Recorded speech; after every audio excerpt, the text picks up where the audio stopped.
And we've got a nice crowd today. So this is our printmaking. Somehow all three out of a few of my printmakers all got on one call together, which was serendipitous. It's pretty nice. We can do a little compare and contrast of different print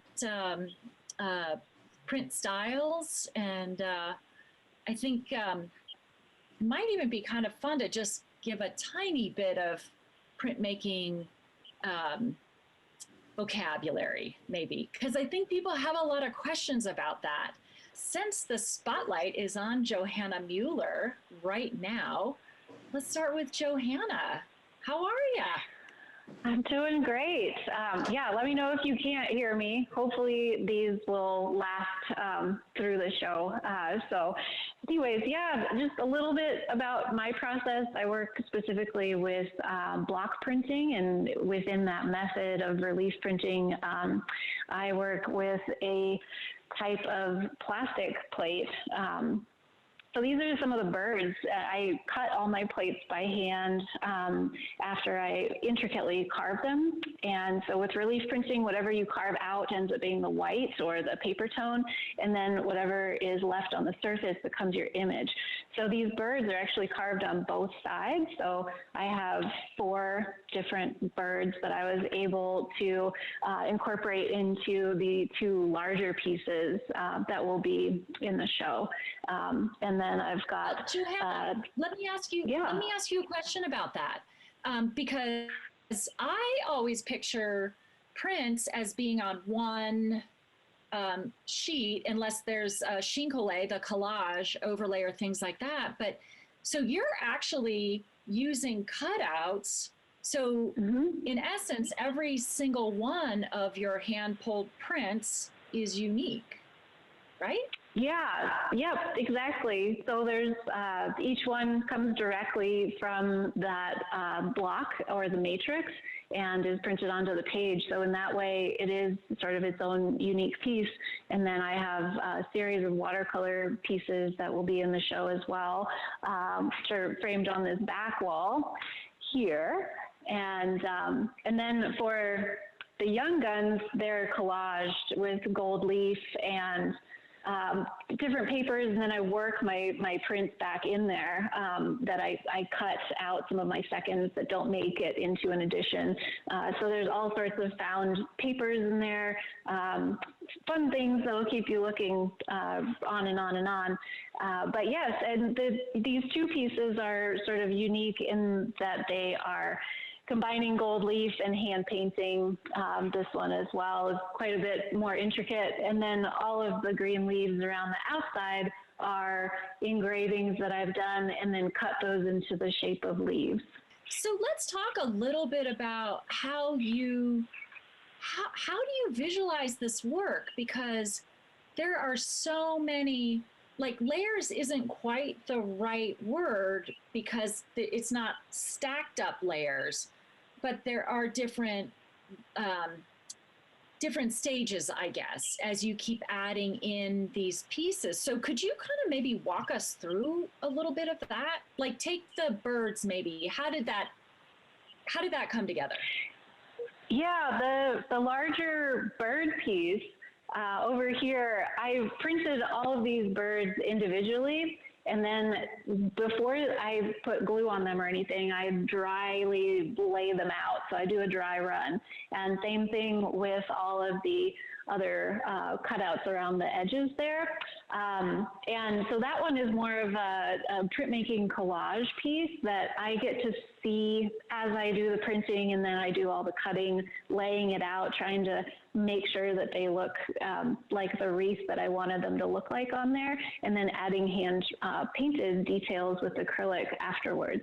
This one over here with the gold leaf, these I use a complex registration set for. So I know exactly where these are going to be printed on the page. And then this is a 4th block down here that I've used. So the registration is a sheet of paper that you use where you trace the plates where you want them to go and then ink them up. You put them in that place, send them through the printing press. And then every time they in theory will print that same way. So that's how the limited edition works with complex plates like that, where you have 3 or 4 that you're trying to line up every time. Wow. So talk about, okay, what are these called? Because I mean, they're not a monotype or what's the terminology you use?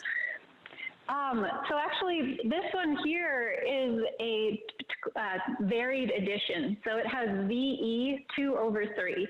So I've done 3 prints that are in that same vein. So using the same colors, the same 4 blocks, but because there's hand painting and the gold leaf at the top is unique, it's a varied edition.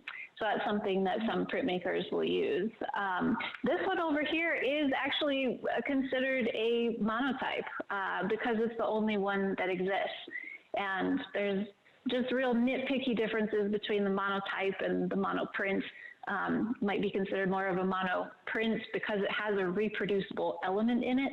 A monotype might be something more like what Paula does, where she's kind of painting her way through the process and can't be reproduced with a matrix like a block print. And she'll have to tell you more about that. Yeah, right. So let's skip over to inspiration. Your work is very distinct among printmakers, I think. And I have to tell you, I saw your work many years ago in Golden, Colorado, and I think it was really early on in your career, and I want to say it was like an outdoor arts festival when I saw your work, and I bought some little pieces way back then, and then I saw you again, and I think you applied to the show, which was wonderful to see this amazing progression of your work. But your work is really intricate and involved. And I'm wondering if you would talk about the inspiration of your work, and then 2, how it comes out in this process that you have of carving the really intricate designs and I think kind of messaging actually that you have in there. Yeah, there's a really rich history in printmaking with literature. We get that with letterpress, and the relief engraving that I do is really close to wood engraving, and wood engraving showed up as illustrations in books for many years. So people have sort of a built-in reference to narrative and storytelling because of that history. So when they see my work, they sort of know that history and want to make up their story or their narrative around my work. And I look at a lot of the shared stories that we have as humans and different cultures and sort of pull the influences from them, but without trying to overtly appropriate, but more just really relish in the fact that we are all humans on this planet and we all have stories about animals. And that's something that's intrigued me since I was a little girl. And so in my work now, I really try to bridge some of those cultural gaps. So I'll look at the Western European art, and then also art from places that I've traveled to, like India and Mexico, Thailand, Cambodia, those really rich histories that also have printmaking and really graphic, and when I say graphic, I mean like graphic design, very bold design like in Indian textiles or Mexican textiles. And so I really like to borrow some of those themes and work them into my work. But the pieces from this year, actually 2020 has taken my work in a little different direction. Been thinking a lot about the planet.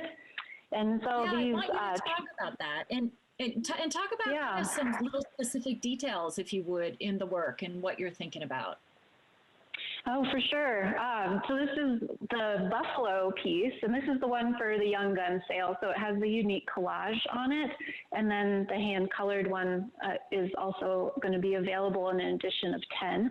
But this one, thinking about these animals, these large mammals that we're sort of seeing this beginning of a potentially sixth extinction, and everyone's sort of heard that phrase, but for me, it's thinking about animals that we've already lost and how we already commemorate these large beasts in our homes, which is the taxidermy.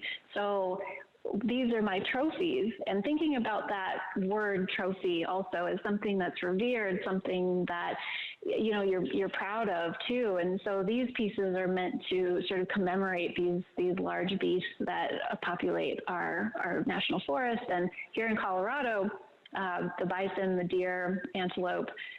So I have a series of 3 of these: the American bison, a stag, deer, and an antelope for the series. And the birds are really about finding a voice. And so for me in this year has been so much transition and really questioning myself as an artist of like, what am I doing on this planet when I'm not really helping the world in any other way? So it's about finding your voice, because finding out how artists are really valuable and vital members of our society, and how much creativity really matters, especially in a time like this where everything is sort of up in the air. So these bird pieces are all about finding your voice and being able to sort of sing that and make something beautiful for the world. These pieces are meant to be beautiful, and that's the gold in them and the structure in them compositionally. So there's a little bit of background. I love that. And, I think you've struck on something that's come up many times in these conversations, is COVID. And, is the, society is just really, things are just stressful right now. And you are definitely not the first artist I've talked to who has questioned, what am I doing? What am I contributing? Is this really the a thing that I should be doing? Is it helping? And I think that that's such an artist thing to do. I think, in our community, to step back and really reflect. And so I love that. I love that your work is taking on those questions and bringing, I don't know if answers is right, but bringing beauty to it. I like what you said about voice a lot. I think that's really wonderful. Thank you. So hang out, don't go anywhere. I'm going to come back to you. But I am going to head over to Joel Ostland. Hi, Joel. Hello there. How are you? Great. I am doing really well. How are you up there in Wyoming? Good. We are a little bit isolated, so things are rolling along in a healthy manner right now. Yeah, right. Yeah, quarantining is really not all that much of a stretch for artists, is it?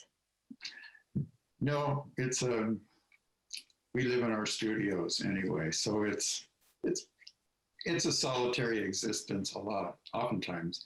Right now, I cannot pick up Zoom in my studio, so I moved these pieces to the house, but there was a nice article in Western Art and Architecture in April and May about my studio. So it's within walking distance, and it is a productive place. Yeah, and I'm glad you said that, because I was going to mention it, that we couldn't be inside your studio, but you brought the work to inside your home where your internet connection is really strong. So yes. That's probably better than cutting out. And that Western Art and Architecture article really has beautiful photos of your studio. So if anybody's interested, Google that.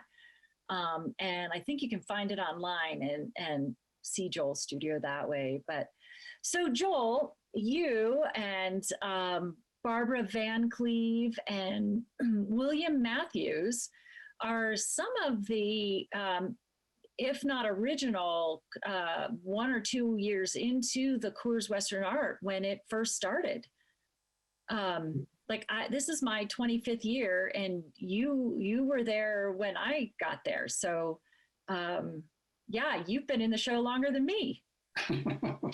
Well, it's a wonderful show to be involved with. And when I was originally asked to be in it. I believe Ann Daly was curating the show. And I sent some work down, and then the director said, you should come down to the show. And I did come to a show, a couple of years later, and I thought, this is big. And I've not missed a show since. It's always wonderful to be there. And I really appreciate how you and Krista have worked to put together this Zoom so that we can show what we've been up to our patrons. Yeah, I think it's been going really well too. I know when the chats come in and people ask questions and stuff, they love seeing inside your studio. So, and just really getting some more one-on-one time, even if it's virtual with the artist. So it's been good. I think we're going to have to keep doing this even when the world goes back to normal. So whatever normal is. You know, Joel, I love telling people who haven't met you yet that you started out in art. You were an actual cowboy, and you were working on a ranch, and one afternoon you were sketching because you always were drawing on your break time, and take it from there. Well, it varies, but one time I was working in Texas, I was living in a bunkhouse. This backtracks a little further. And for Christmas, my parents sent me a box that had a little Christmas tree in it, a wool sweater, and a blank sketchbook. And that's when I really began drawing. I would draw every evening. I've enjoyed drawing throughout my life, but I kind of didn't do that for a while. But once I got that sketchbook, every evening I would just do something related to our day. And then years later, I'd added some watercolor to that. My wife Wendy and I were in a cow camp in Montana, and Marlboro would come and shoot ads. And I showed some of my art to the art director and one of the photographers. The main photographer was Ernst Haas, just a noted Austrian at the time. And they said, you've got something here. You could go with this. And I had never had any art critique other than if someone saw it, they'd say, I don't know if you got the buckle right on that saddle or something. So that's when things really began for me to seriously pursue art. And then didn't that art director suggest you try etching? He did not. That it was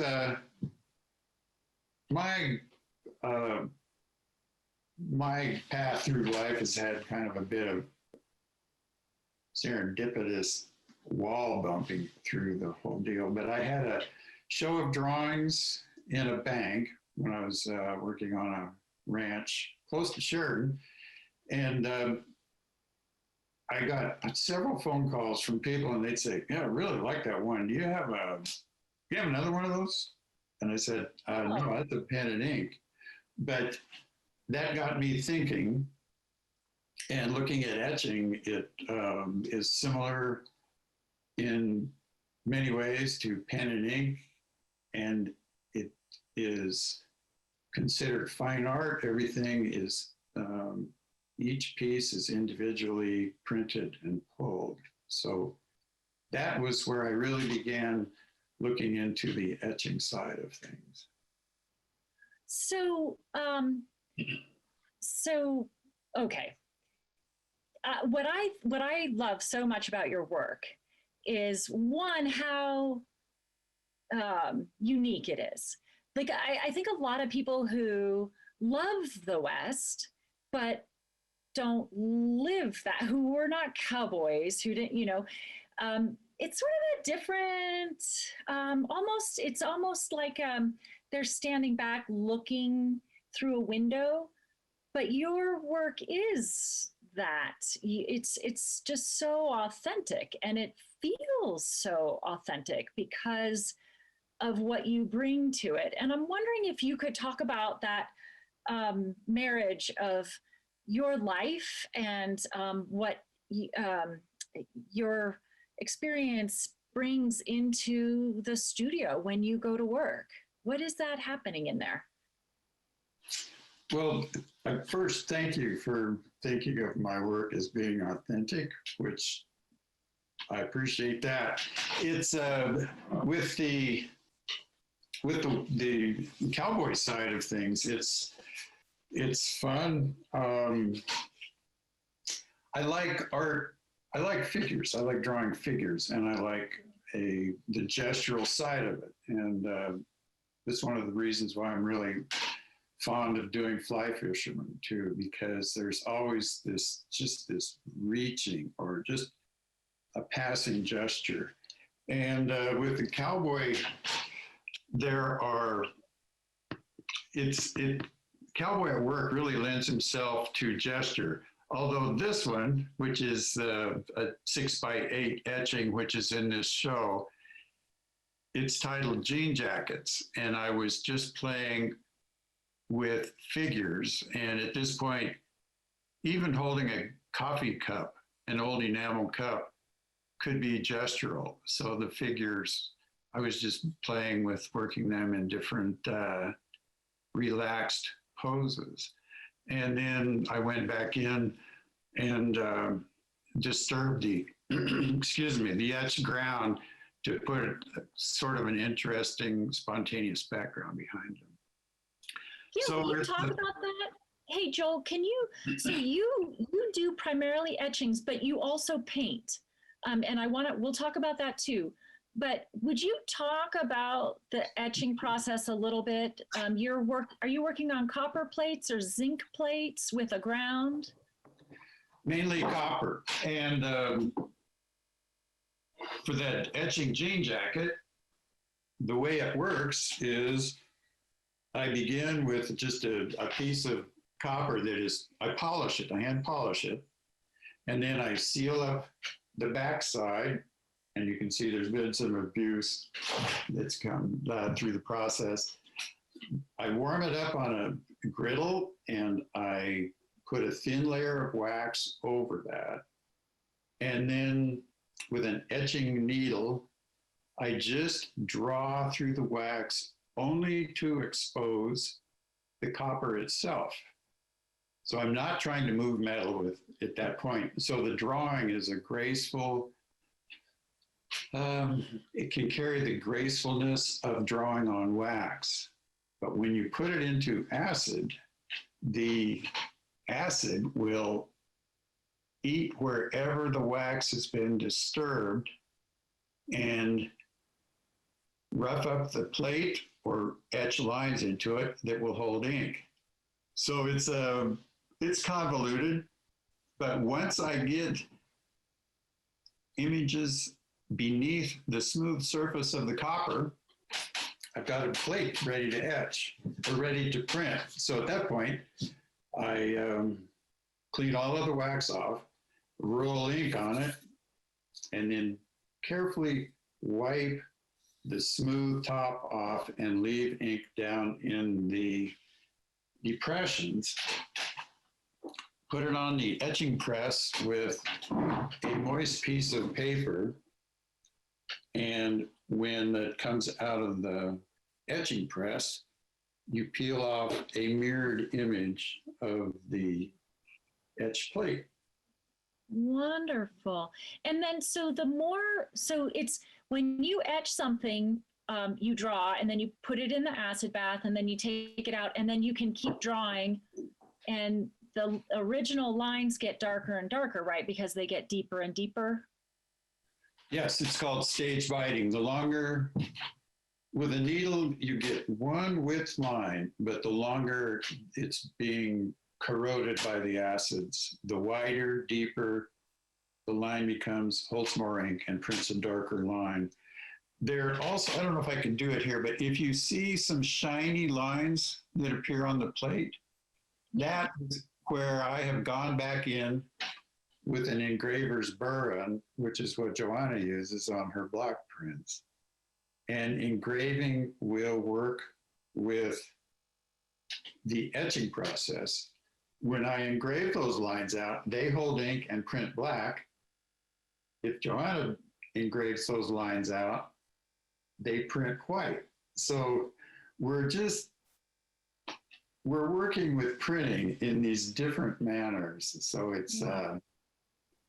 it's crazy, but it's sometimes it's overly mechanical, but sometimes it's very rewarding. So unlike Johanna's, whose work ranges from monotypes and monoprints to small editions like that, but in a different way, your work, you can get, like, I think I've seen you get 70 or 80 pulls. I have. And a lot of times collectors like to have lower numbers, but I feel that I print all of my own work. I feel that I will keep kind of just manipulating my ink and printing them a little differently, so that oftentimes the last print in an edition will have a different look than the first. But as the artist printing their own work, I think it's okay to do that. There's great liberty in it. But would you talk about, Joel, why you only pull about 70, 80 prints?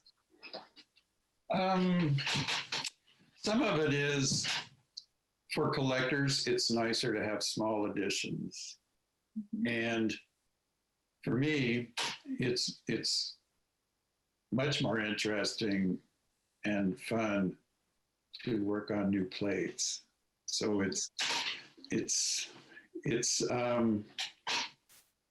there is kind of a limit of what you can produce from an etching plate. Like, they say about 200 is usually where the plate has been worn out by the inks and the print quality is gone. But the inks also have, like, the black pigments oftentimes are charcoals, which can be used as a polishing agent and are abrasive and wear the plates away. So I like to keep them under 100, which is kind of, I don't know, I just like 2 digits.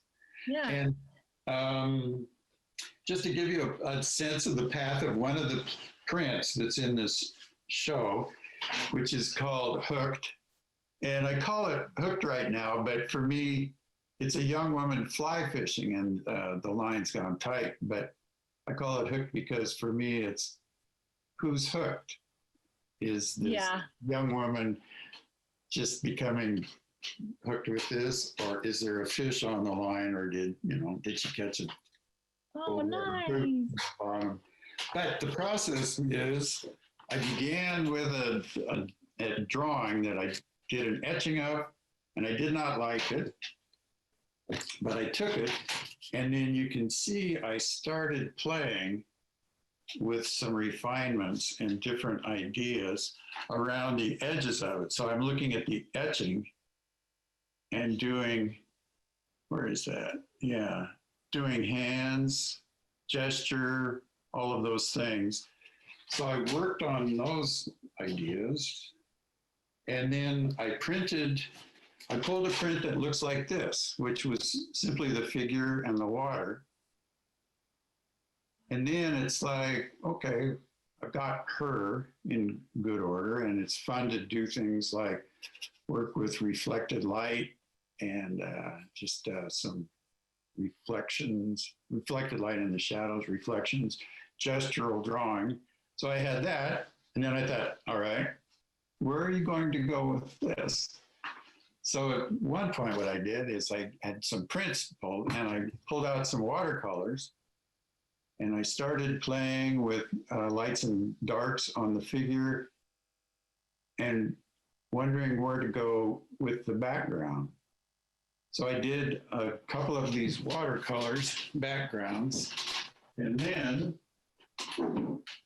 went back, I put wax on the etching plate again and went back in. And then I etched, I carried that, let's see. So it went from here to there. Wow. And so there's a wandering process to a finished etching. And so I guess, as this is called hooked, I'm kind of hooked with the process, and I hope she's hooked with the sport, and we'll go with that.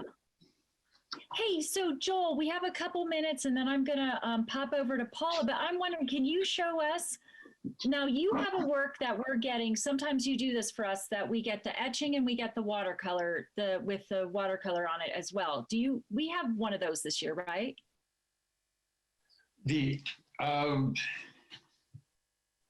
Yes, this one will be in the show with the silent auction.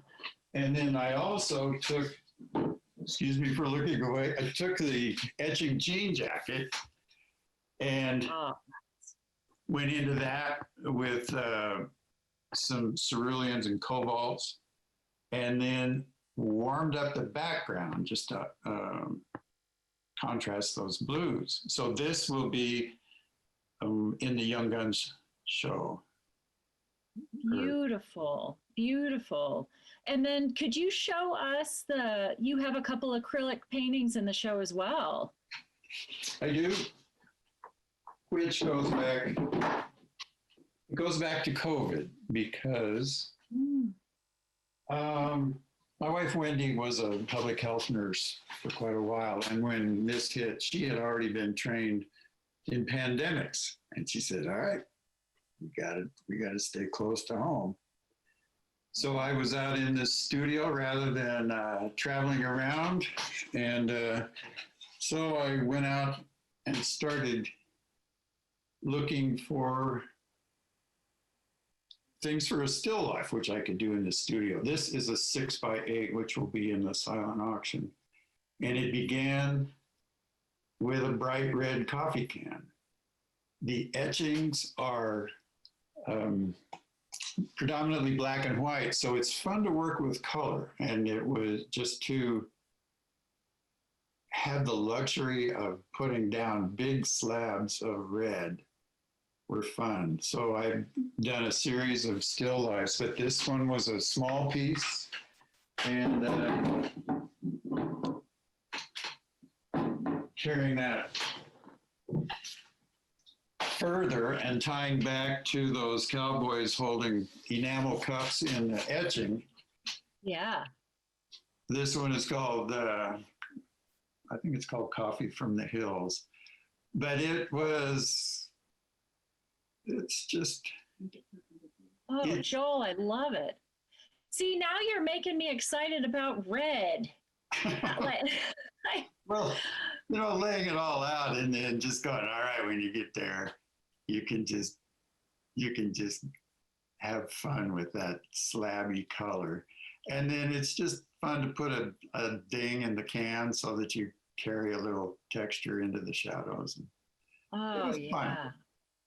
And, because, I feel like I've been taking for granted some of these choices that artists make, that one, that, responding to things like COVID, of course, but then because you're mostly working in black and white, how exciting is red? I wouldn't have thought of that. Oh, it's fun. It's fun. And this one is a 12x12. The reason is I felt like if I started doing a coffee can larger than life, then I would start getting into details. And what I really enjoyed is, again, like with etching, some of the gestural work that you can do with a brush. Oh, yeah. Wow. And wow. Also, there's a middle ground in that between the monochromatic etching and the acrylic painting. And this one is in a silent auction too, but this is a gouache piece So it begins as a monochromatic drawing, and then when I get the luxury of laying in these wonderful blues or whites as a contrast, it's those things are fun too. And this is called Winter Cow Camp. And I lived in cow camps for 15 years, and we live in a cabin now. So it's kind of a labor of love doing pieces like this also. Oh, wonderful. Thank you, Joel. And just so watercolor is translucent, gouache is opaque, for just to note, but they're all water media. Acrylic is another water media. Yeah, this is quite you're really over the years stepping out of, and really trying a lot of new hats on. Well, it's an interesting journey. And I would like to thank the participants for tuning in to listen to us today. Yeah. Agreed. It makes it a lot more fun. Although I could talk to all of you artists for days. Art geek. Thank you, Joel. Hey, Paula, Schuette, Kraemer. Hi. Hi, Paula. Live from Michigan. How are you? No, Madison, Wisconsin. Sorry. I know. I should know that. I'm from Milwaukee originally. All of us Wisconsinites. Good to see you. And your studio looks amazing. I'm glad this worked out. Hey, so let's dive in. And just so all of you know, I'm going to come back to everybody. And my closing question has been to talk about really your training and how you got here. And Joel, you touched on it a bunch. But we're going to kind of go back and dive into that. So before we do, Paula, Michael Smith, who's watching, says, hey, he has your Wolves in the Forest piece. Oh, well, that's nice. Yeah, exactly.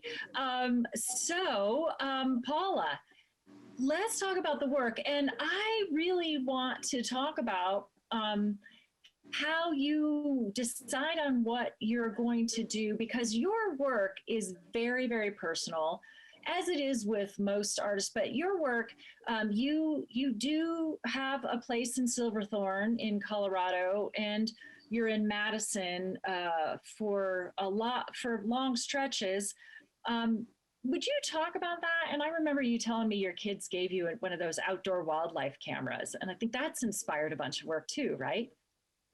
Very true, yes. Well, my work has always been about what's happening in my own life at the time. And then I want to think that I'm speaking to other people who are having similar experiences. And so the reason there's so many pieces that are about wildlife is because I love nature and I love animals. And I've always been interested in what the animals are thinking when they see me and what I'm seeing when I see them. Sometimes it's imaginary, like I've never really seen a bear, but I've done some bear prints just to kind of work it out of my system that I might be afraid of seeing a bear. I think deer are very beautiful. I'm not a hunter. I love the poses they strike when they see you. Sometimes they'll look at you, they'll run 3 steps, turn around and look at you again, sort of pondering what you're doing in their space. A number of my pieces have to do with human space and animal space or nature. And where is that line? Is that line a fence? Is it a gate? Is it a road? And sometimes I work from photos that I've taken. Sometimes I work from photos other friends have taken. For instance, this one over here, I'll just hold one up right now. A friend sent me this photo, and I'll hold it close. You see there's a white bunny. Yeah. And I thought, oh, what a wonderful experience to have had hiking. So you'll see that there are various whites. The white behind the bunny is pink. The bunny is a little bit of a creamy white. The snow is a cold white. And so this was one example of using somebody else's experience to portray it, just because I thought it was interesting. You know, I think, Paula, something that, and this is fun to have all three of you on this same discussion, because your lens, each of you has a different lens. Joel's from having worked as a cowboy and lived in these cabins and on ranches. And Johanna, your take on, you know, especially like birds and voice, I love that, and how you're thinking about COVID. And then Paula, your lens on things. And I've always thought about your work that you take it to this place that almost feels like I'm stepping into a fairy tale, or that I'm walking into Narnia sometimes. There's like some otherworldly thing in there. And that's just, I think, something that is coming through in your personality that your work is just so rich to me. Like there's a story in there. Well, I like to make up stories about animals and imagining, as I said, what they're thinking. And so maybe that's what you're seeing, Rose. Oh, yeah. I'm also very influenced by my grandchildren, and sort of review what I can impart to them, what I can teach them, what other people can teach them too, how they react to things. And so I did that whole series about marshmallows and roasting marshmallows. And there was one print titled Roasting Marshmallows with Manners. In other words, learning to say please and thank you and please pass the marshmallows, you know. And speaking of marshmallows, the young guns they're going to be 5 framed little single marshmallows. This is number 1. And each one is a different marshmallow pose. Oh. And I'll just show 2, just to get an idea that they're very different. But I'm not always doing nature. Sometimes I do work to commemorate somebody who has been important in my life. And so we had a woman who helped us for years at our home, and her name was Joan, and Joan made pies for us all the time. And Joan is now 84 and retired. And I really felt I needed to thank her for all the pies and all the care that she gave to us. So this one is called Making Pies. Of course, that immediately made me think of Sing a Song of Sixpence and the Birds. So I got nature in there anyway. And I guess that's an explanation. It's just, I use my iPhone a lot to, if I see something that's kind of quirky, I'll take a picture. Like today, I saw a lean-to when I was walking the dogs on the golf course, right? So I took a picture. It's like taking notes. And that may show up someday in a print. I took a picture of 4 little trees that had been planted, and just the potential that those little trees are going to grow, and I hope they make it in life, you know.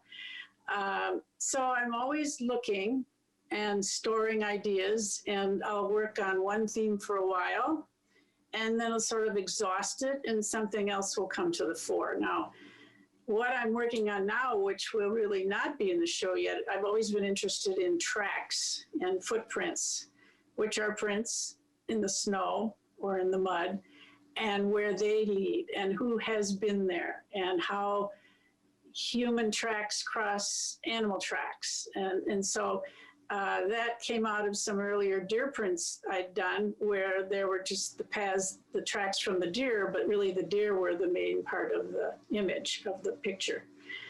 So I think that's a rough explanation of how I work. Hey, let's talk about, because the scale and size, and I'm looking at this deer over your shoulder, and you, for a printmaker, were quite large. Now, this is, it's one thing to work large, but it's another thing to work large in printmaking. because in printmaking, you actually need an assistant to move these plates around, right? Like the deer. Could you talk about that process? I do now. There was a time when I could print these by myself, but that deer is 48 inches by 36 inches wide. And the line on that deer is taken from a copper plate. So the copper plate is heavy and unwieldy. And if you were to drop it, it would probably really damage your toe. The line that I work with in printmaking is called dry point. And so instead of using acid to etch the plate, I'm drawing directly into the plate with a sharp tool, and I am pressing hard. Sometimes the harder I press, the heavier line I get. If I let up and just have a light end to a stroke, that will print lighter. I like dry point because it's very direct, and it is more like the way I draw than etching is. I use all different printmaking intaglio techniques. Intaglio means in the line. So I do use etching in some pieces, like the rabbit piece I just showed you, that is mainly etched. I use dry point, I use aquatint, I use collage, I use chincolet. These are all just terms for ways that printmakers can, it's a toolbox. It's for ways that printmakers can grab something and express what they're trying to say. And sometimes people get very caught up in identifying what these different techniques are. I just like to think of them as the best way to say what I'm trying to say on a piece of paper. I like that. Back to the deer. So one plate the copper plate is the dry point plate that carries the line. And that is, incidentally, Joel's explanation of etching was the best I've ever heard. So, but when I ink that, I do rub ink down into those lines. But then I go back in and I leave some ink on the surface. So for instance, I guess I can't point that way, I have to point this way. For instance, his neck here and his chest and his feet, those are all surface ink that was left on that copper plate. The color comes from a different plate, which is Lexan, or it's like plexiglass. And I've drawn on the back of that Lexan where the deer should be on the page. And that deer in the color is all done with rollers, ink rollers, and which I put on first, and then I do a lot of smearing. I do a lot of drawing with my fingernails, rags, et cetera, et cetera. And so the two techniques together are called dry point monoprint, because I can print that deer over and over in the same place on the same page, with monotype, which is the color. And that's just like a painting, and it can never be the same each time because there's nothing to hold the ink in the same place. And there's a third plate to this too that just carries the light blue. Wow. And I like working this way because it's very free, and I can be very expressionistic. I can wave my arms. And when I try and work little, like right now I'm trying to design a Christmas card, and it's driving me crazy to work little because it's hard to stay on the page. So working big, I do enjoy. It was funny because yesterday's talk, Javon Lee paints these, 50 by 60 inch canvases out on location. And he had a similar thing to say, that he can work small, but he's physically moving around the whole time, almost dancing. I think he even said, and him painting with David Grossman, who works small, and David is just very, very slow, subtle motions with his. So they're quite interesting together. But that again, too, is the personality coming out. With your work, you were telling me, now you didn't originally go to college to study art, right? No, I went to college to be an art historian. And then I decided that that was just a bunch of words, and I really wanted to make the art. And at that time, art was not an academic subject. And so I transferred to a place where I could major in art. And that was in Madison? I transferred to the University of Wisconsin, yes, in Madison. Yeah. So And one more thing I wanted to say about the dry point is that unlike Joel's ability to use etchings and print large editions, dry point does not hold up for large editions. So my editions are more like 20. And during that time, when I'm printing that 20, you can see the line wearing down from the pressure of the press. There's a burr that's brought up when you're drawing in dry point, and that burr gets pushed back down, and it isn't as fuzzy. And so because these are dry point mono prints, I draw back into the print partway through the edition, and the lines, I don't necessarily follow the same lines.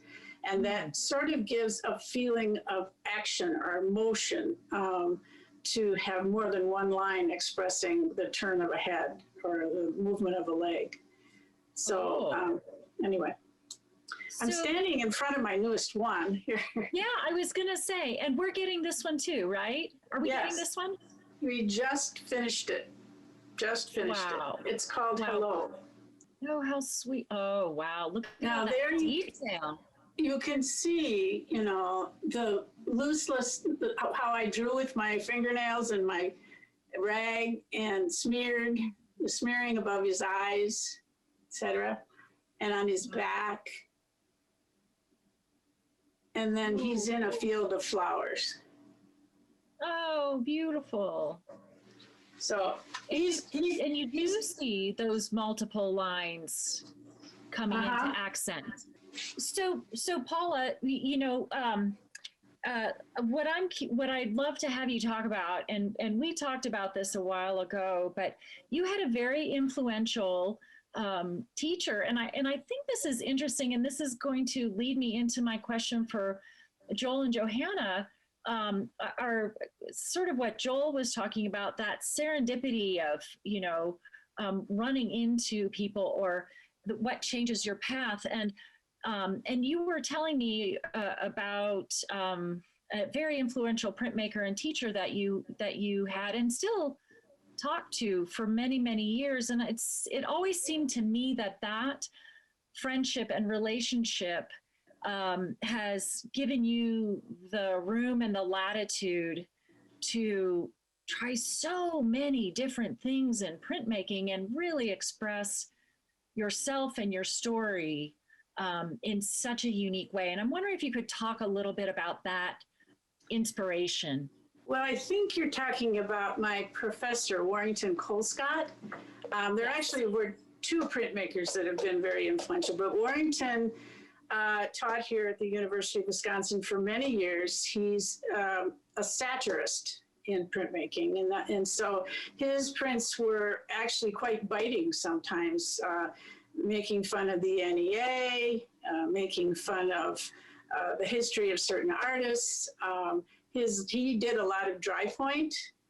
He did print in editions, and yes, after he retired, we just remained friends. And if I had trouble printing something printmaking is problem solving, and there are problems all the time. And if I had trouble with a problem that just wasn't solving, I would call Warrington, and we would chat, and we would go out to dinner. We enjoyed the theater together.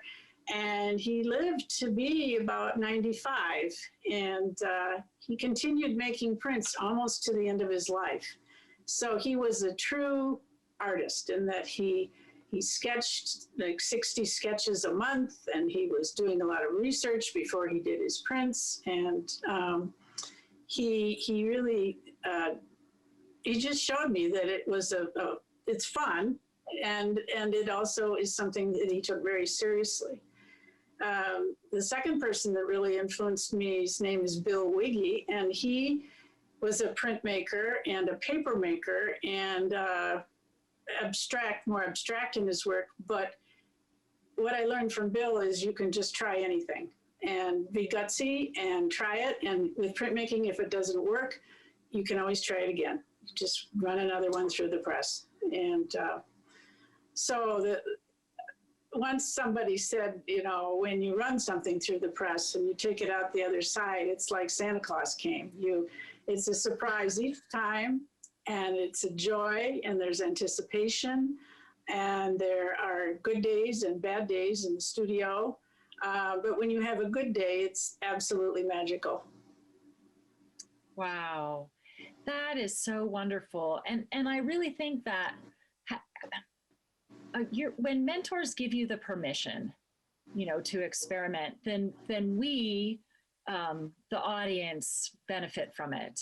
Like, what a joy to see what you bring, and all of you bring each time. Thank you so much, Paula.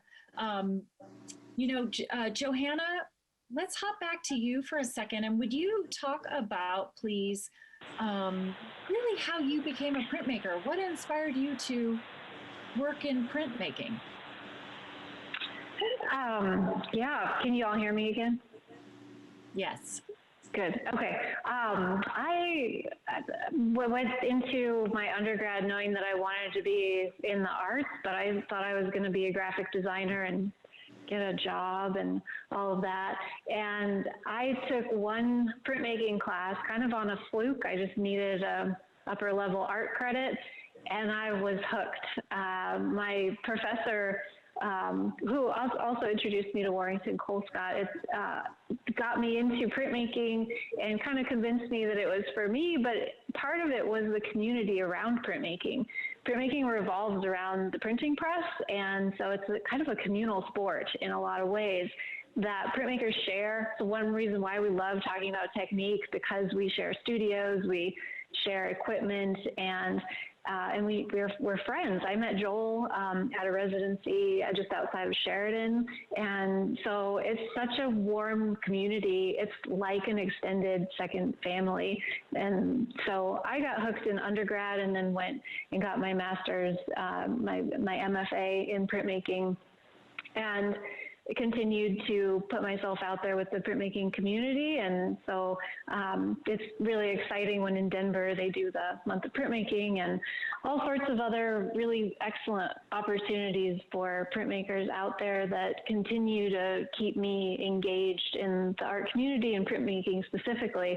But I love what Paula said about using printmaking as a tool, because number one, we're artists, and printmaking is great, but it is what you're doing with it that really matters. Yeah, that's perfect. So well said. I think you were involved in a printmaking portfolio with Melanie Yazzie, I think, recently, weren't you? Yes, yeah. She did one called the Call of the Wild portfolio for a conference that they ended up turning virtual this last spring, and that was really fun. But I participate in up to 10 exchange portfolios a year, which are just opportunities for artists to bond together. We share work and receive a portfolio of other artists' work with that. Oh my gosh, now I'm super jealous. That sounds amazing. Thank you so much, Johanna. Joel, back to you for a second. Joel, yes. I'm wondering, why did you start painting in acrylic? What was the impetus? And where did you learn to do that? You're kind of a self-taught guy, aren't you? I am. I hate to say it, but I started having trouble with the volatiles of oil painting. And I was at a point where I did not really want to paint because I knew it was hitting me.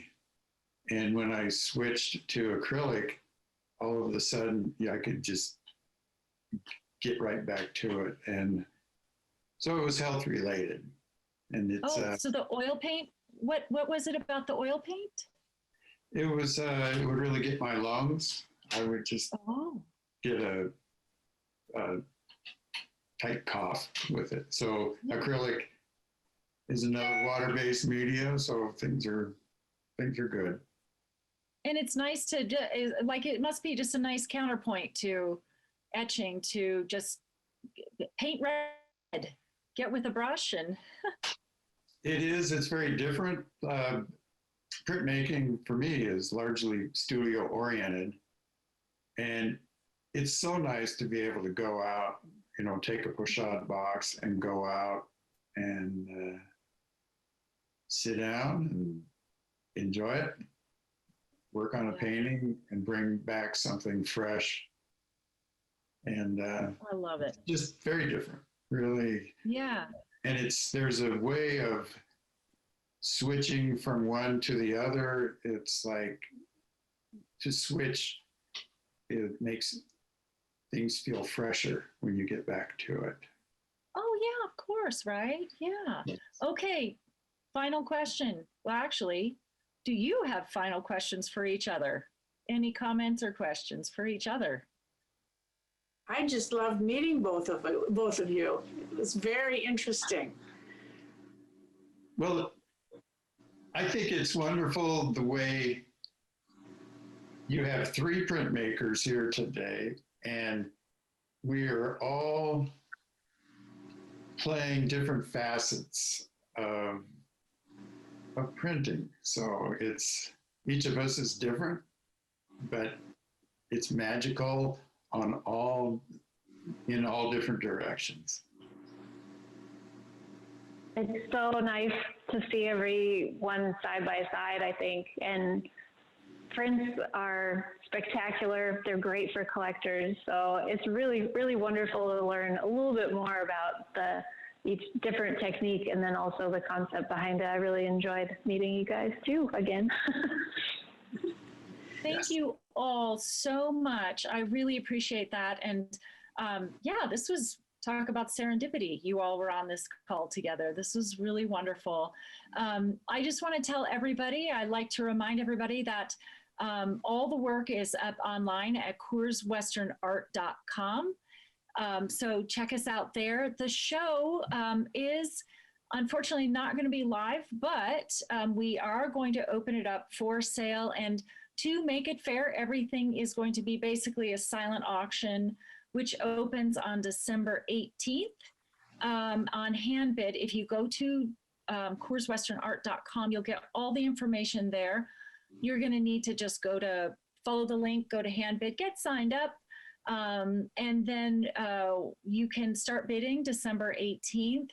The sale for everything that is being bid on will come to a close on January 5th at 8 p.m.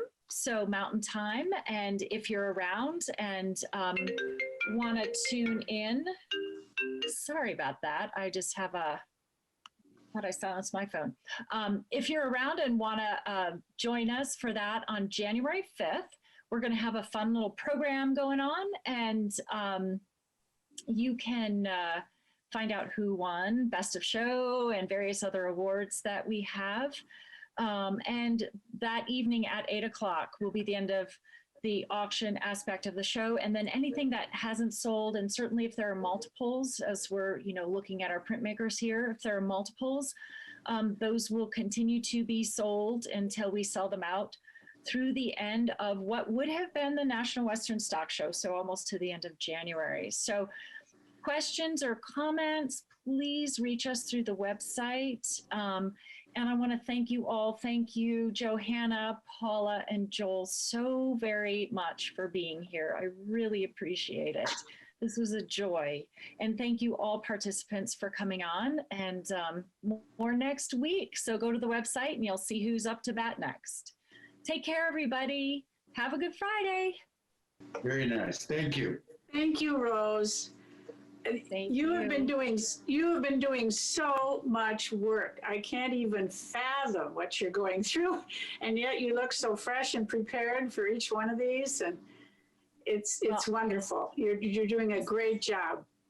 Oh, Paula, thank you so much. Thank you. This is definitely the highlight of my day. I just absolutely love digging in and talking to all of you about more stuff, and seeing the artwork, and seeing your studios is great because I can't get to see them all. So yeah. I am going to get this video to you, and so then you'll see more of the studio. It'll probably be in the next 2 weeks. Oh, good. We'll post that on your Okay. website. I mean, Okay. on your page on our website too. So. On your website. Okay. Yeah, Okay. for sure. Yeah. Happy thank Thanksgiving. You. Yeah, thank you again. Happy Thanksgiving. Yeah, happy Thanksgiving. Take care. All right. Stay safe. Bye. Bye, everybody. Yes. Bye. Bye.